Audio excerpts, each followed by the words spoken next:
నరేంద్ర మోదీ గారు 8 అంశాలను బద్దలు కొట్టి మరీ 3వసారి భారత ప్రధానిగా ప్రమాణ స్వీకారం చేశారు. ఏమిటి ఆ 8 విషయాలు? ఈ వీడియోలో మనం మాట్లాడుకునే ప్రయత్నం చేద్దాం.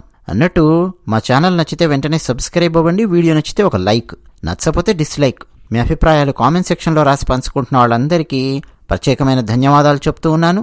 ఇక విషయానికి సరాసరి వెళ్ళిపోదాం. నరేంద్ర మోదీ గారు బద్దలు కొట్టిన 8 విషయాలలో ఓడించిన 8 విషయాలలో మొట్టమొదటి అంశం ఈవీఎంలకు సంబంధించిన అంశం. ఈవీఎంలు పనిచేయవు, ఈవీఎంలు హ్యాక్ అయ్యాయి, ఈవీఎంలను ఏంటేంటో చేశారు అని చెప్పి సాధారణంగా విపక్షాలు 2014 నుంచి గగ్గోలు పెడుతూ ఉన్నాయి, మొత్తుకుంటూ ఉన్నాయి.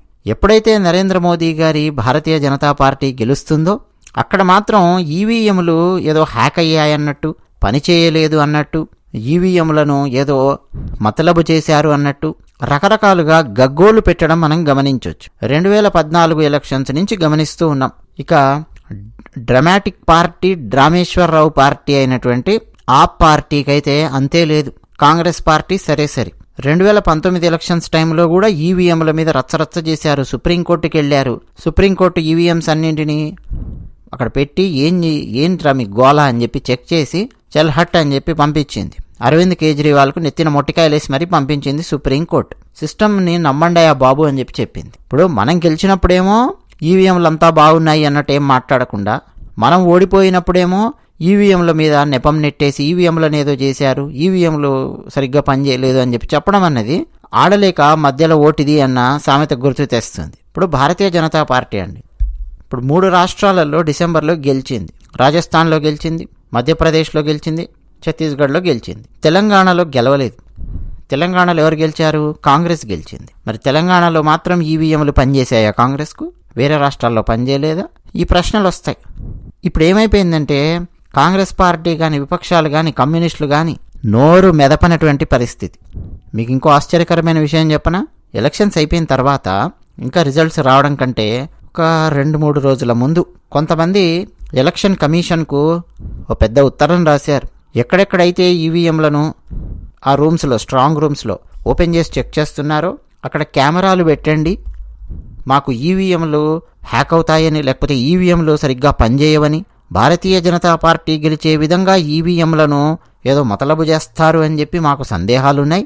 అందుకని చెప్పి కెమెరాలు అమర్చండి స్ట్రాంగ్ రూమ్స్లో అన్నట్టుగా కొంతమంది ఉత్తరం రాశారు. ఆ ఉత్తరం రాసిన వాళ్ళు ఎవరబ్బా అని చెప్పి చూస్తే అందులో సగం ముస్లిం పేర్లు కనిపిస్తున్నాయి, సగం లిబరల్స్ పేర్లు కనిపిస్తున్నాయి, కొన్ని నరేంద్ర మోదీ గారి మీద విషం చిమ్మే నిర్మలా సీతారామన్ గారి భర్త ఒక ఆయన ఉన్నారులేండి, ఆయన పేరు, ఇట్లాంటి కొంతమంది పేర్లు కనిపించాయి ఆ లిస్టు లోపల న్యూస్లో.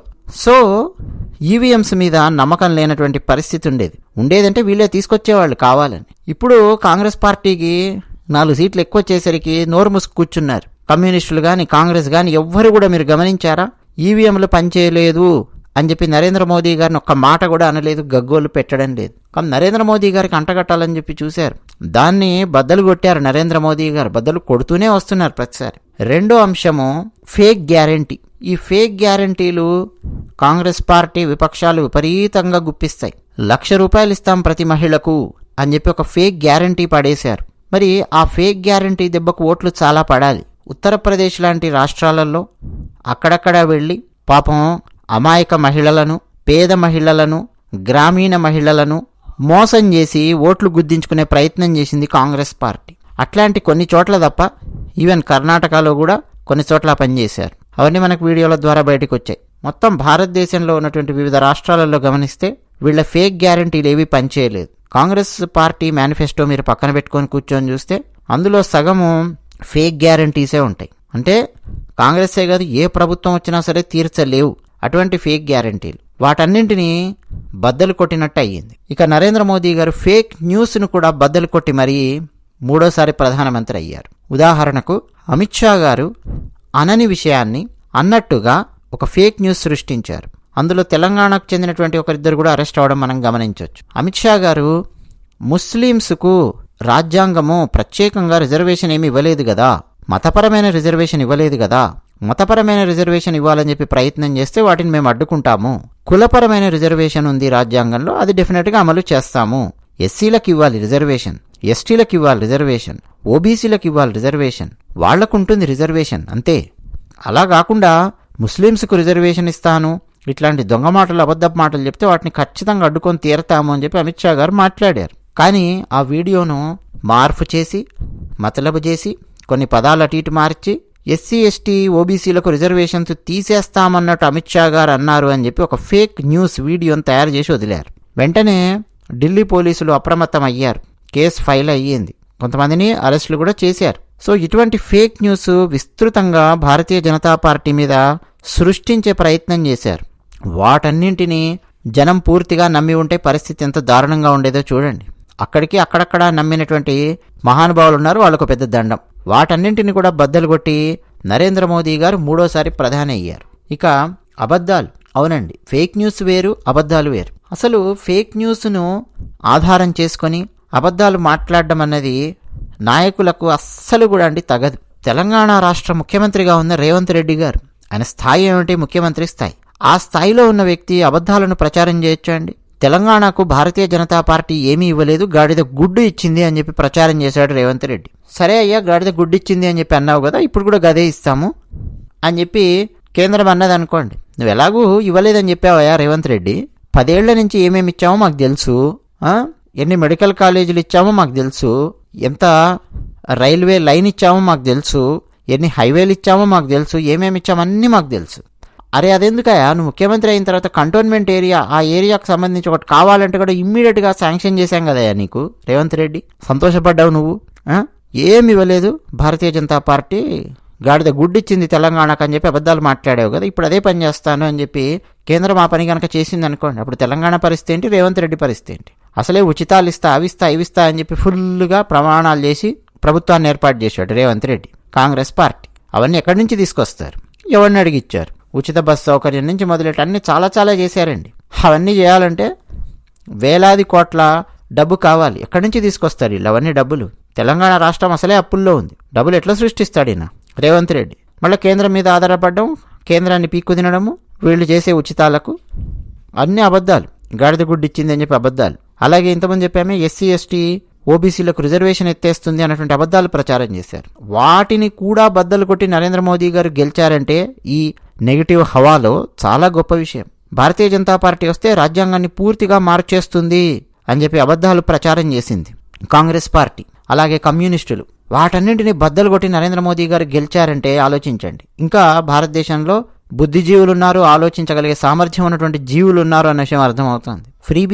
ఫ్రీబీస్ను బద్దలు కొట్టినటువంటి నరేంద్ర మోదీ గారి చరిత్ర మన కళ్ల ముందు కనిపిస్తోంది. ఉచితాలు ఇస్తాం, అవిస్తాం. భారతదేశం నిండా రకరకాల లోకల్ రాజకీయ పార్టీలు సరే ఉచితాల మీదే ప్రభుత్వాలు ఏర్పాటు చేస్తూనే ఉన్నాయి. కానీ కాంగ్రెస్ పార్టీ జాతీయ స్థాయిలో ఉన్నటువంటి పార్టీ అది నేర్పించి పెట్టిందే కదా, అది ఇస్తాం, ఇది ఇస్తాం, ఉచితం ఇస్తాం. పైసలు ఎలా సృష్టిస్తామో చెప్పారు, ఉచితాలు ఇస్తాం. ఎందుకు ఇస్తావయ్యా బాబు అంటే సమాధానం లేదు, ఉచితంగా ఇచ్చేస్తాం అంతే. ఎక్కడి నుంచి ఇస్తావు? గాల్లోంచి డబ్బు సృష్టిస్తావా? గత 10 ఏళ్లుగా నరేంద్ర మోదీ గారు కష్టపడి 5వ స్థానానికి భారతదేశాన్ని ప్రపంచంలో ఆర్థికంగా ఎదిగేలా చేశారు కదా. 650 బిలియన్ రూపాయలు కదా, $650 బిలియన్ ఫారెక్స్ సృష్టించారు.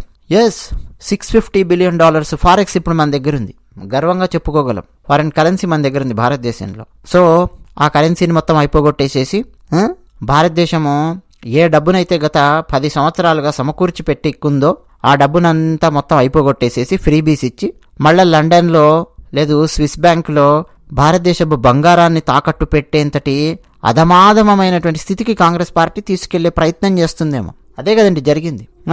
మొన్న బంగారాన్ని తీసుకొచ్చారు లండన్ నుంచి, మీరు చూసింటారు వార్త. అసలు బంగారాన్ని ఎందుకు లండన్లో తాకట్టు పెట్టారనేది గత 5-6 ఏళ్లుగా ఒక 10 సార్లు చెప్పింటాను రకరకాల సందర్భాలలో. పివి నరసింహారావు గారి గురించి చెప్పినప్పుడు చాలా సందర్భాల్లో చెప్పాను ఫారెక్స్ ఎలా పడిపోయింది అని చెప్పి. సో ఉచితాలు ఇస్తాము అని చెప్పి అలవాటు చేయడం జనాలకు.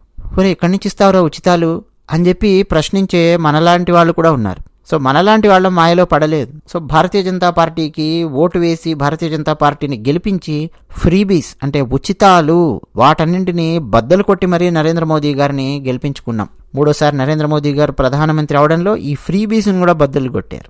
ఎక్స్టర్నల్ ఎనిమీస్, అవునండి ఎక్స్టర్నల్ ఎనిమీస్, భారతదేశానికి శత్రువులుగా ఉన్నటువంటి, భావాలలో శత్రువులుగా ఉన్నటువంటి దేశాలున్నాయి, బార్డర్లో శత్రువులుగా ఉన్నటువంటి దేశాలున్నాయి. దేశాన్ని ముక్కలు చేయాలి అని చెప్పి అనుకునే ఎక్స్టర్నల్ శత్రువులు చాలామంది ఉన్నారు. వేరే వేరే దేశాలలో చాలామంది శత్రువులు చాలా చోట్ల ఉన్నారు. ప్రస్తుతం నేను ఒక దేశంలో ఉన్నానని చెప్తుంటాను కదా, ఆ దేశంలో కూడా చాలామంది శత్రువులను గమనిస్తూ ఉంటాం. భారతదేశాన్ని ముక్కలు చేయాలి అని చెప్పి ప్రయత్నం చేసే రకరకాల దుష్టశక్తులు పేటరేగిపోతూ ఉంటాయి. నిరంతరం నరేంద్ర మోదీ గారి ప్రభుత్వాన్ని కుప్పగూలు చేసేసి ఒక బలహీనమైన ప్రభుత్వాన్ని కనుక తీసుకొచ్చి కూర్చోబెడితే ఇక భారతదేశాన్ని ముక్కలు చేసుకోవచ్చు, ఎక్కడంటే అక్కడ పేలుళ్ళు, ఎక్కడంటే అక్కడ ఏంటంటే అది చేసుకోవచ్చు అని చెప్పి ఆలోచించే నీచమైన అంతర్జాతీయ శక్తులు, విదేశీ శక్తులు, ఎక్స్టర్నల్ శక్తులు చాలా ఉన్నాయి. వాటన్నింటినీ బద్దలు కొట్టి మరీ నరేంద్ర మోదీ గారు గెలిచారు. కేవలం భారతదేశాన్ని ముక్కలు చేయాలి అనుకునే శక్తులు మాత్రమే కాదండి, అంతర్జాతీయ పారిశ్రామిక రంగానికి సంబంధించిన కొన్ని శక్తులు కూడా ఉన్నాయి, కార్పొరేట్ శక్తులు కూడా ఉన్నాయి. అంతర్జాతీయంగా మోదీ గారిని దింపేయాలి, మోదీ గారిని కూర్చోబెట్టాలి, కింద కూర్చోబెట్టేసేయాలి, కాంగ్రెస్ని పైకెక్కించాలి, గద్దె మీదకి అనుకునే శక్తులు కూడా ఉన్నాయి. అటువంటి వాటిని కూడా బద్దలు కొట్టి మరీ గెలవగలిగారు నరేంద్ర మోదీ గారు అని అంటే, బుద్ధిజీవులు ఇంకా భారతదేశంలో కాంగ్రెస్ లాంటి దుష్ట పార్టీని, కమ్యూనిస్టు పార్టీలను పక్కన పెట్టి మరీ భారతీయ జనతా పార్టీ కోటేశారు. చివరగా ఇంటర్నల్ ఎనిమీస్ కూడా ఉన్నారు కదండి. అంతర్జాతీయ శక్తులే కాదు, అంతర్గతమైనటువంటి శత్రువులు కూడా చాలామంది ఉన్నారు. భారతదేశాన్ని ముక్కలు చేయాలి అనుకునేటటువంటి శక్తులు చాలా ఉన్నాయి. జేఎన్యూ ఢిల్లీలో కొన్ని శక్తులు ఉన్నాయి, రకరకాల యూనివర్సిటీస్లో ఉన్నాయి, విద్యార్థి సంఘాల రూపాలలో ఉన్నాయి, కమ్యూనిస్టు రూపాలలో ఉన్నాయి, అర్బన్ నక్సల్స్ రూపాలలో ఉన్నాయి, మైనారిటీ సంక్షేమం పేరు మీద రకరకాల దందాలు చేసే రూపాలలో ఉన్నాయి. భారతదేశం లోపలికి అటు బంగ్లాదేశ్ వైపు నుంచి గోడ దూకొచ్చే రకరకాల రోహింగ్యా శక్తులున్నాయి. ఈశాన్య భారతంలో రకరకాల దుష్టశక్తులు పేట్రేగిపోతూ భారతదేశానికి చెడ్డ పేరు తీసుకొచ్చే ప్రయత్నాలు చేసే శక్తులున్నాయి. కాశ్మీర్లో ఇంకా అక్కడక్కడ ఆ శక్తులు ఏమేమి శక్తులు మీకు తెలుసు ఉన్నాయి. పంజాబ్లో ఉన్నాయి, భారతదేశాన్ని ముక్కలు చేయాలి అనుకున్నటువంటి శక్తులు, దుష్టశక్తులు. తమిళనాడులో కొన్ని రకాల శక్తులున్నాయి, భారతీయ సనాతన ధర్మాన్ని కలరా, మలేరియా, డెంగ్యూ లాగా నిర్మూలించాలి అనుకునే శక్తులు. కేరళలో కొన్ని శక్తులున్నాయి, వామపక్ష భావజాలపు శక్తులు, మత మార్పిడి శక్తులు, ఇట్లా రకరకాల శక్తులున్నాయి. వాటన్నింటినీ అధిగమించి మరీ నరేంద్ర మోదీ గారు గెలిచారు. ఎందుకంటే ఇప్పటివరకు నేను చెప్పిన శక్తులన్నీ కూడా నరేంద్ర మోదీ గారిని ఎలా ఓడించాలి, బీజేపీని ఎలా ఓడించాలి, భారతీయ సనాతన ధర్మాన్ని ఎలా ఓడించాలి, ఇట్లా రకరకాలుగా ఆలోచించే శక్తులున్నాయి. వాటన్నింటినీ బద్దలు కొట్టి అధిగమించి మూడోసారి నరేంద్ర మోదీ గారు గెలిచారంటే సామాన్యమైన విషయం కాదు.